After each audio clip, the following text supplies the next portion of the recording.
फिर भी अंकल बोलते ना हमारे मोदी अंकल। भाई बहनों, मुल्क आगे बढ़ रहा है कि नहीं बढ़ रहा है? कहाँ बढ़ रहा है? हरियाणा में स्टेशन ही नहीं आया। ये तो बहुत बड़ा करम है आपका, हिफाजत की जिम्मेदारी आपने ले ली, हमारे ऊपर नहीं दी।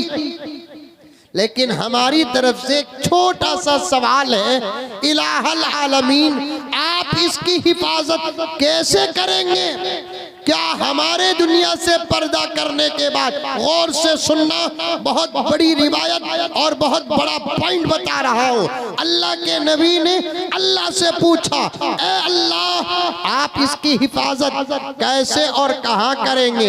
हमारे दुनिया से पर्दा करने के बाद क्या आप इस कुरान को आसमानों में रखेंगे पढ़ने के लिए मेरी उम्मत आसमान को जाना पड़े? क्या हमारे बाद आप इस कुरान को समंदर की गहराई में रखेंगे, मेरी उम्मत पढ़ने के लिए समंदर को जाना है? क्या आप हमारे बाद हमारे इस कलाम को, आपके कुरान को पहाड़ों के अंदर हिफाजत करके रखेंगे?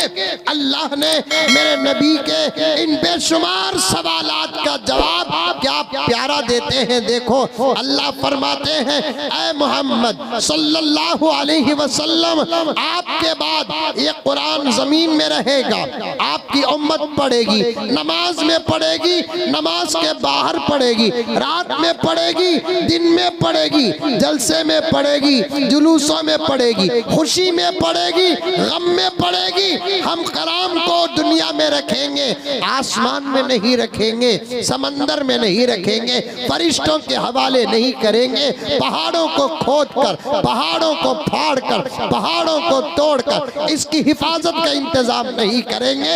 ऐ मोहम्मद सल्लल्लाहु अलैहि वसल्लम, हम इसकी हिफाजत आपकी उम्मत के मासूम बच्चों के सीने में करेंगे। ये बच्चे हैं, आहा, बच्चे हैं, कच्चे हैं, छोटी सी उम्र है, आज सजे हैं, क्या सरों पे ताज है, गलों में माले हैं, क्या इनका लिबास है, अब इनके हाथों में असनाद भी दी जाएगी। इनके सीने क्या है मालूम? इनके सीने क्या है मालूम?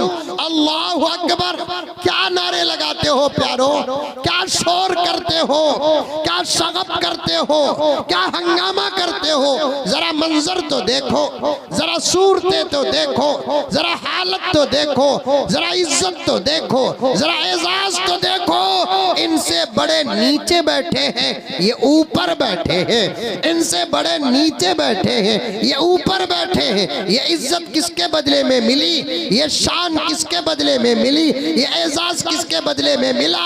आज इनका सीना रब्बे काबा की कसम कुरान का बॉक्स बन गया, आज इनका सीना कुरान का डब्बा बन गया। मैं तो खुले आम कहता हूँ, मेरी बात समझ जाए तो समझ जाओ, मैं हुकूमत से भी कहता हूँ, दुश्मनों तक इस बात को पहुँचाता हूँ। अरे तुम क्या कुरान को मिटाओगे? तुम क्या कुरान को बदलोगे? अगर है तो ताकत इन बच्चों के सीनों से निकाल कर देखो। मेरे मोबाइल का डेटा आप हैक कर सकते हैं, आपके मोबाइल का डेटा मैं हैक कर सकता हूँ। मोबाइल मालूम आपको? मोबाइल मालूम? अरे मोबाइल मालूम? आपके सूरतें तो बड़ी शरीफ नजर आ रही हैं, आपको तो मोबाइल नहीं मालूम होना था। अरे आज तो सबके पास मोबाइल है, आपा के पास तो हमारे से भी अच्छा पैसे वाला मोबाइल है।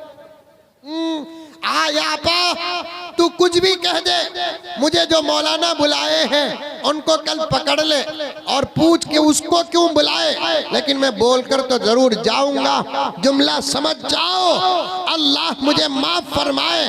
तू मेरी अम्मा है, तू मेरी बहन है, तू मेरी आपा है, तू मेरी बेटी है, तू मेरी भांजी है, तू मेरी भतीजी है। मेरा तेरा रिश्ता ईमान का है। सबसे बड़ी बात तो ये है, तू इस्लाम की बेटी है, तू आयशा की बेटी है, तू खतीजा की बेटी है, तू फातिमा की बेटी है, तू राबिया की बेटी है, इज्जत की तू तस्वीर है, इस्मत की तू तस्वीर है, लेकिन जुमला तुझे बर्दाश्त नहीं होगा। सुन ले मेरी आपा, आज के इस फितने वाले दौर में जिस औरत के हाथ में, जिस लड़की के हाथ में मोबाइल होता है, समझो कि उसकी इज्जत और आबरू की बैटरी डाउन होती है।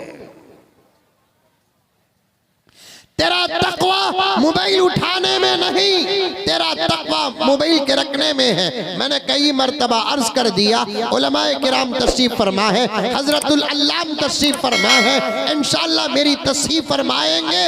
आपा तेरा तकवा रातों की तहज्जुद आज के जमाने में नहीं, तेरे तकवे की सनद तुझे 5 वक्त की नमाज पाबंदी से पढ़ने पर मिलेगी नहीं। लेकिन सुन ले, जिस औरत, जिस लड़की का हाथ मोबाइल से पाक होता है, कम से कम वो औरत, वो लड़की अपने खानदान की राबिया बसरिया होती है। दुश्मन तुझे बिगाड़ने के लिए तेरे हाथ तक मोबाइल पहुंचाया, बात मोबाइल की आ गई। 2-4 बातें सुन लो, हाथ जोड़ता हूं प्यारो, तुम ये ना समझो कि तुम्हारी बच्चियां तुम्हारी हैं, तुम्हारी बच्चियां तुम्हारी और हमारी भी, तुम्हारी बच्चियां इस्लाम की बेटियां हैं। मैं आपसे हाथ जोड़कर निवेदन करता हूं, गुजारिश करता हूं, ख्वाहिश करता हूं, जो बाप चाहता है मौत तक उसकी इज्जत सलामत रहे, तो उसे चाहिए कि वो अपने बच्चियों के हाथ में कभी मोबाइल न दे, अपनी बच्चियों के हाथ में मोबाइल न दे। आज से 500 साल पहले, 1000 साल पहले औरतों के हाथ में जमाना कलम बर्दाश्त नहीं करता था। आप माने न माने, मैं अपनी किताबों से बाहर की बात करता नहीं, तजुर्बे से बाहर की बात करता नहीं। एक जमाना वो था आज से 500-1000 साल पहले का, औरतों के हाथ में कलम बर्दाश्त नहीं करता था, आज मोबाइल बर्दाश्त कर रहा है। ला हौल वला कुव्वत इल्ला बिल्लाह। मेरे बाप के सम्मान बैठे हुए हैं, इनकी जवानी में औरतों का पर्दा क्या था, आज इस उम्र में औरतों का पर्दा क्या है। मुझसे नहीं, हजरत से पूछो, हजरत से पूछो। आज जवान बच्चियां, उनके हाथ में मोबाइल आ गया, औरतें उनके हाथ में मोबाइल आ गया, वो भी कीमती कीमती मोबाइल। आपा इन मोबाइलों के पैसों के बदले अगर तू गले का सोने का हार बना लेती, तेरे शौहर की निगाहें ठंडी हो जाती। इन मोबाइलों के बदले अगर तू सोने के कान क्या कहते हैं बालियां बना लेती, कितनी खूबसूरत बन जाती। इन पैसों को तू सोने में इस्तेमाल कर, इन पैसों को तू चांदी में इस्तेमाल कर, जेवर में इस्तेमाल कर। शेखुल हदीस हजरत ज़करिया साहब रहमतुल्लाहि अलैह फरमाते हैं, औरतों के पास अगर दौलत है या उनके घर के मर्दों के पास अगर दौलत है, वो अपने घर की औरतों को जेवर पहनाए, जेवर पहनाए। इसके 2 फायदे हैं। कितने फायदे? 2 फायदे। कितने फायदे? 2 फायदे। कब? जेवर पहनाने पर। पहनाएंगे जेवर, पहनाएंगे। देखो यार इंशाल्लाह निकलता ही नहीं है। क्या पहनाते हाजी साहब? पहनकर आने वाली बच्ची का जेवर बेचकर आज नौजवान खाता है। हंसे तो मौली साहबा, मैं यकीन कर लिया ऐसे नौजवान यहाँ भी हैं। ये मौली साहबा जो होते ना बहुत होशियार होते हैं, दुनिया इनको बेवकूफ समझती है।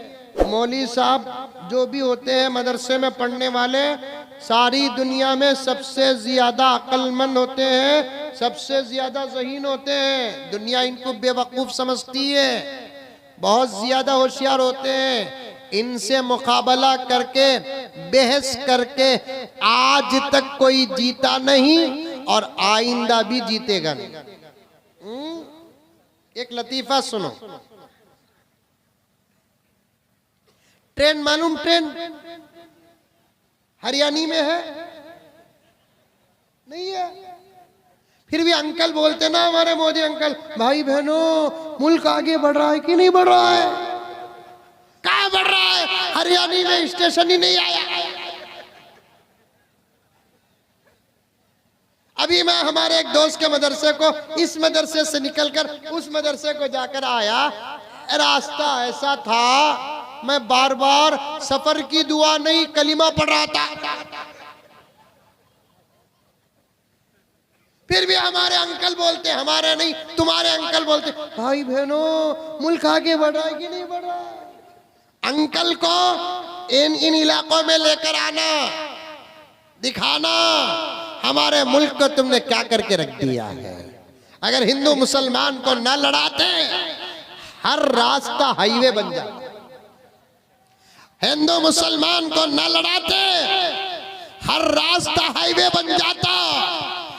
राजनीति करते हैं लड़ाकर, नुकसान पब्लिक का होता है, भारतीयों का होता है, जनता का होता है। पेट इनके ऐसे पड़ते भरते हैं जैसे कोई 9 महीने की हामिला है। ये कौन आवाज कर रहे हैं साहब? वहां पे क्या कर रहे हैं? चंदा कर रहे हैं। अरे रे वाह वाह वाह वाह, शाबाश। चंदा करने वालों से गुजारिश है, दीन की बात से काटकर चंदा करेंगे तो कुछ नहीं होगा। दीन सुनाओ, बाद में चंदा करो। फिर जलसे क्यों रखते हैं साहब? हम यह सुनाना चाहते हैं, वहां आप समाज से हटाना चाहते हैं। तौबा तौबा। आइंदा बंगाल को याद करूंगा तो अस्तगफिरुल्लाह पढ़ूंगा। खैर, नाराज नहीं, हमारा काम ही इस्लाह करना है। कभी फिर मैं आऊंगा, ऐसा नहीं कि नाराज हो रहा हूं। ट्रीटमेंट करना है। डॉक्टर मरीज से नाराज हो जाए तो वो डॉक्टर नहीं, इस्लाह करना है। थोड़ी देर बैठ जाए, मैं पहले ही बताया सिर्फ 2-3 घंटे बात करूंगा, उस पर भी यकीन नहीं आया आप लोगों को। ट्रेन मालूम, ट्रेन, अरे मालूम ट्रेन, ट्रेन के एक डब्बे में, ट्रेन भी मालूम, फ्लाइट भी, समझ में आई बात हो, बस भी, कार भी मालूम है नहीं? ये सब सवारियां हैं, सवारियां। ट्रेन में भी आए वही आदमी, फ्लाइट में भी आए वही आदमी, बस में भी आए वही आदमी होता है। सवारी के बदलने से इज्जत बदलती नहीं, याद रखें ये बात। ये अल्लाह का कलाम कहता है, इन्ना अक्रमकुम इंदल्लाहि अत्काकुम। अल्लाह तबारक व तआला फरमाते हैं, तुम में से अच्छा इंसान वो है जो मेरे और मेरे नबी की बातों पर चलता है। 5 वक्त की नमाज पढ़ने वाला ऑटो में आता है या टोटो में आता है, दाढ़ी मुड़ाकर नमाजें छोड़ने वाला फ्लाइट में आता है। इन दोनों में से अल्लाह किसे पसंद करते हैं? टोटो में, ऑटो में आने वाले को। क्यों? वो अल्लाह की इबादत करता है, सवारियों में कुछ नहीं है। मेरे हाल, एक ट्रेन के डब्बे में एक मौलाना बैठे थे हरियाणा के, सामने एक दुनियावी तालीम याफ्ता आदमी आकर बैठा, इनशर्ट करके, दाढ़ी भी नहीं। मौलाना को देखकर इसने मौलाना को सलाम किया, अस्सलाम वालेकुम मौलाना। अब मौलाना इसलिए सलाम नहीं करे कि उसके पास पहचाने इस्लाम नहीं थी। सलाम करने का हुक्म है, लेकिन अलामत तो भी होना है। अब मौलाना को उसने पूछा, एजुकेटेड पढ़ा लिखा आदमी ने